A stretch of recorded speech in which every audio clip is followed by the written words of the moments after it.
Welcome to this explainer. Look, if you're looking at the 2026 U.S. medical residency landscape for international medical graduates, you probably already know it's not exactly a walk in the park. It is a full-blown obstacle course. Today, we are putting a massive focus on the exact financial expenses and the intense administrative hurdles that truly define this grueling pathway. So here is the roadmap we're navigating today.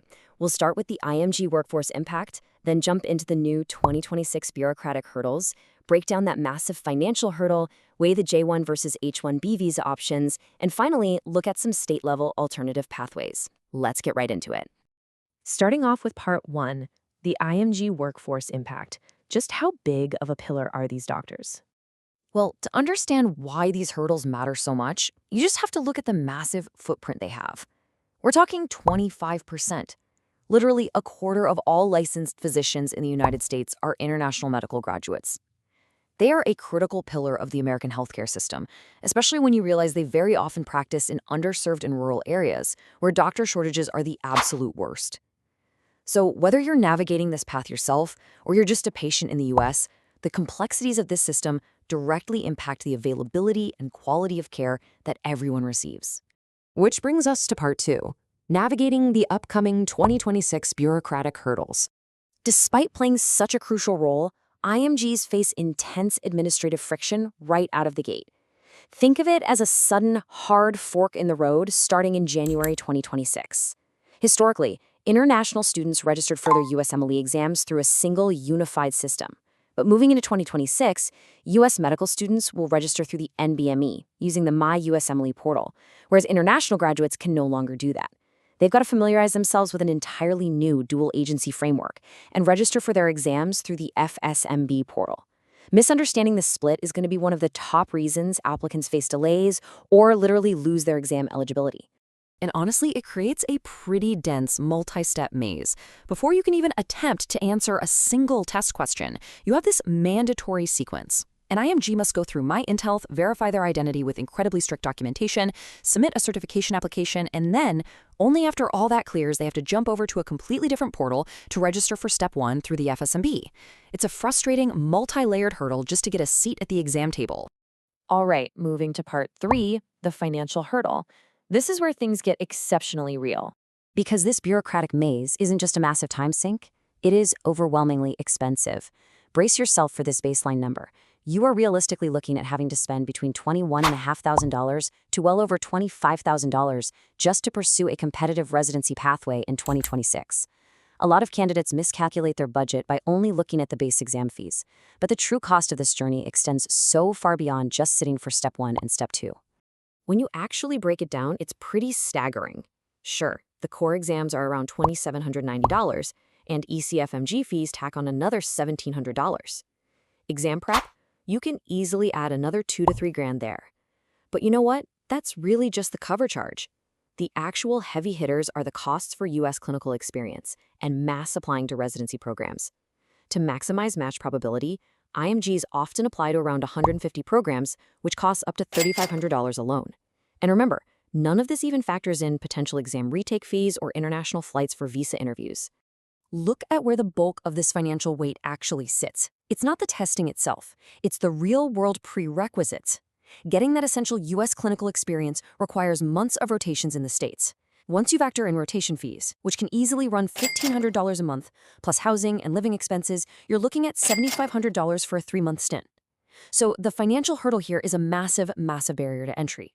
It demands intense strategic planning, often up to 2 years in advance. Okay, part 4. Visas, J1 versus H1B, securing your authorization to stay. Let's say you've cleared the financial and testing hurdles. Now, non-U.S. citizens face a highly complex immigration dilemma. It generally boils down to a choice between the easily accessible J1 exchange visa and the much more restrictive H1B temporary worker visa. The J1 is widely accepted by programs because it's sponsored by the ECFMG, meaning there's a lower administrative burden on the hospital and there's no annual cap. The H1B, on the other hand, means the hospital itself has to sponsor you directly. It carries high administrative costs and usually falls under a capped lottery system. Because it is so complex and expensive, many programs just flat out refuse to sponsor H1Bs. But here's the massive catch with that easier J1 route. It comes with the 2-year home residency requirement. legally known as INA 212E. Imagine grinding through a grueling multi-year U.S. residency only to be told you can't actually stay and take an attending job. Under a J1, you legally have to return to your home country for 2 years after training, unless you manage to secure a waiver, which usually involves committing to work for several years in a medically underserved area in the U.S. It is a critical, life-altering hurdle that completely dictates a physician's long-term career and family planning. Finally, Part 5, State-Level Alternative Pathways.